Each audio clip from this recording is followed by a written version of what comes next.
गतकाली उपमुख्यमंत्री कनकवर्धन सिंहदेव पाटनागढ़ गस्तरे आसुथबा समय विभिन्न धान मंडी को अचानक गस्त करी मंडीर समस्या उपरे चाषी आलोचना करथिले। बीजेपी जदि ओडिशा रे सरकार रे आसिले ताहाले 3100 टंका रे धान किनिबो बोली प्रतिश्रुति देइथिले ओ सरकार कथा देइतिबा कथा रखिथिले। उपमुख्यमंत्री गस्त समय बलांगीर जिलापाल एसपी विभिन्न प्रशासनिक अधिकारी विभिन्न मंडी बुली देखिथिबा बेले चाषी मानकु उपमुख्यमंत्री एफए को धान आनिबाकु परामर्श देइथिले ओ अधिकारी मानकु कटनी छटनी न करिबाकु निर्देश देइथिले। चाषी माने मंत्री को मंडीर विभिन्न समस्या उपरे अवगत कराइथिले।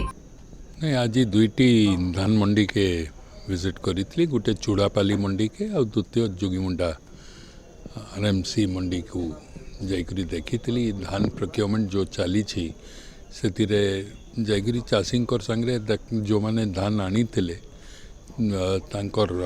एक रे मॉइस्चर केते परसेंटेज थिला सेटा देखलु आमे 13.8% मॉइस्चर थिला और 17% पर्यंत मॉइस्चर परमिसिबल अच्छी तो 13.8 रे सबू धान निया जाइछि। कौनसी कटनी छटनी आमे देखवा को पाइलु नहीं। 5 जन चाषी धान चूड़ापाली रे भी आज पहुँची 5 जन चाषी जोगीमुंडा मंडी रे भी पहुँची कौन सी कंप्लेंट कोर्ट को आम पाई नथिलु। हाँ गोटे कंप्लेंट थिला घोसेन मंडी रे कंप्लेन करले कि आमे जो जरी बस्ता रे आणुचु ताकू मिलर नेबा पाई मना करूची। से कहूची कि तुमे ताकू बदली करी अखा बस्ता रे ताकू ट्रांसफर करी दियो।